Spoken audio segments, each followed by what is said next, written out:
अनिल विज आमरण अनशन करने की बात कर रहे हैं। हरियाणा सरकार में मंत्री बीजेपी के सबसे वरिष्ठ नेता वो कह रहे हैं कि उनकी चलती नहीं है सरकार में, अधिकारी उनकी बात नहीं मानते, कोई बात सुनी नहीं जाती, वो जो आदेश देते हैं उनकी पालना नहीं होती।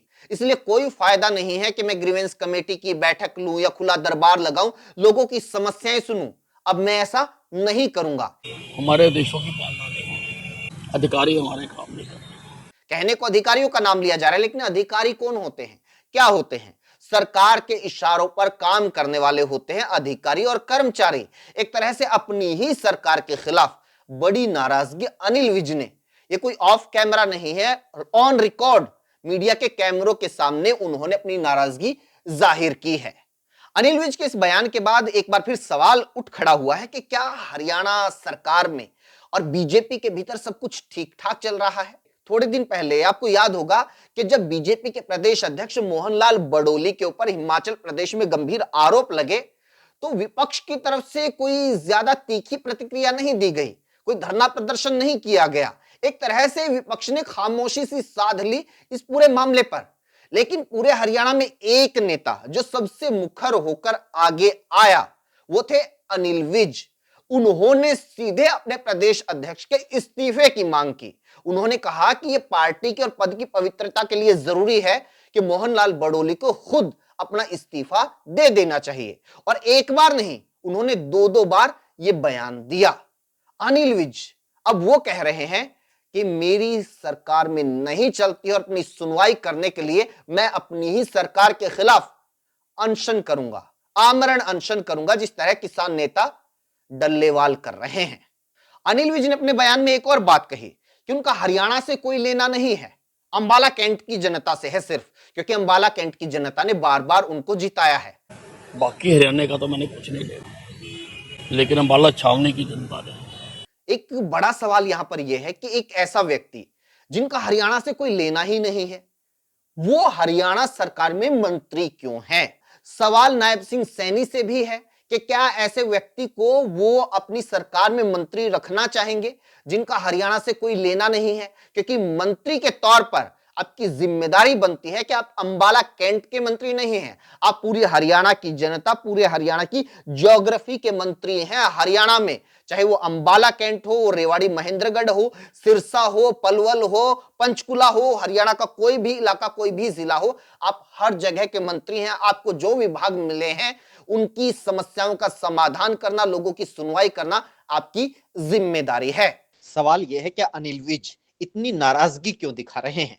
क्या वो सरकार में और ज्यादा महत्वपूर्ण महकमा चाहते हैं, और पावर चाहते हैं, या फिर उनकी नजर मुख्यमंत्री के पद पर है? क्योंकि वो पिछली सरकार के दौरान गृह मंत्री थे। गृह मंत्री की उनकी पिछले मुख्यमंत्री के साथ भी खींचतान चलती रहती थी कि गृह मंत्री के तौर पर उनको क्या क्या और ज्यादा पावर मिलनी चाहिए। लेकिन उस दौरान खींचतान हुई, उन मुख्यमंत्री को हटा दिया गया, नए मुख्यमंत्री का ऐलान किया गया, क्योंकि अनिल विज को यह लग रहा था कि अगला नंबर तो मेरा ही है। लेकिन उनको मुख्यमंत्री नहीं बनाया गया। सरप्राइज के तौर पर नायब सिंह सैनी का नाम आया। अनिल विज ने नायब सिंह सैनी को अपना नेता मानने से इनकार कर दिया। उन्होंने अपना मंत्री पद लेना भी कबूल नहीं किया जब नायब सिंह सैनी को पहली बार मुख्यमंत्री बनाया गया। हालांकि चुनाव हुआ, अनिल विज ने पूरे हरियाणा में कहीं प्रचार नहीं किया, फिर से वो जीत गए और फिर से उनको मंत्री बनाया गया। और मंत्री बनाने के बाद उसी तरह की खींचतान जिस तरह के लिए अनिल विज जाने जाते हैं। अब इस पूरे मामले में हालांकि मैं निजी तौर पर इसमें यकीन नहीं रखता हूं कि किसी भी मामले में जाति को घुसेड़ दिया जाए, लेकिन बीजेपी ने पिछले कुछ महीनों में या कुछ सालों में हम लोगों को जो सिखाया है, हरियाणा की जनता को जो सिखाया है कि जाति जरूर घुसेड़ देनी चाहिए। कहीं भी कोई भी मुद्दा हो, आप जाति का जिक्र जरूर करो। ओबीसी सीएम बना दिया जी, ओबीसी सीएम का अपमान हो गया जी, दलित सीएम होना चाहिए, फलानी जाति का सीएम क्यों बनना चाहिए। बाकायदा अखबारों में विज्ञापन दिए गए बीजेपी नेताओं के द्वारा कि एक जाति विशेष के लोग पंजाबी मुख्यमंत्री को हटाना चाहते हैं। यह हरियाणा में हमने देखा है। अभी अरविंद केजरीवाल और नायब सिंह सैनी के बीच में यमुना के पानी को लेकर लगातार बयानबाजी हो रही है। इस बीच बीजेपी सड़कों पर उतरी तो आरोप लगा दिया अरविंद केजरीवाल के ऊपर कि ओबीसी समाज के सीएम का अपमान कर दिया। यहां पर भी जाति घुसेड़ दी गई। अब कहने को तो अगर अरविंद केजरीवाल आके कहने लग जाएं कि भाई आपने जो बनिया समाज के मुख्यमंत्री का या पूर्व मुख्यमंत्री का अपमान क्यों किया, सामान्य वर्ग के बड़े नेता का अपमान क्यों किया, तो ये जो जाति हर जगह घुसेड़ने की बात होती है, यहां पर भी क्या सवाल है कि आज की तारीख में देखा जाए तो मनोहर लाल खट्टर को सेंटर में भेजने के बाद, उनसे मुख्यमंत्री पद लेने के बाद हरियाणा में पंजाबी समाज के सबसे बड़े नेता कौन है? अनिल विज हैं। हमने ये देखा है कि समाज अपने नेता की हर बात में साथ देता है। मोहनलाल बड़ोली जब उनके ऊपर आरोप लगे तो ब्राह्मण समाज के लोगों ने पूरे प्रदेश में प्रेस कॉन्फ्रेंस की। अब सवाल यह खड़ा होता है कि क्या पंजाबी समाज अनिल विज के साथ खड़ा होगा?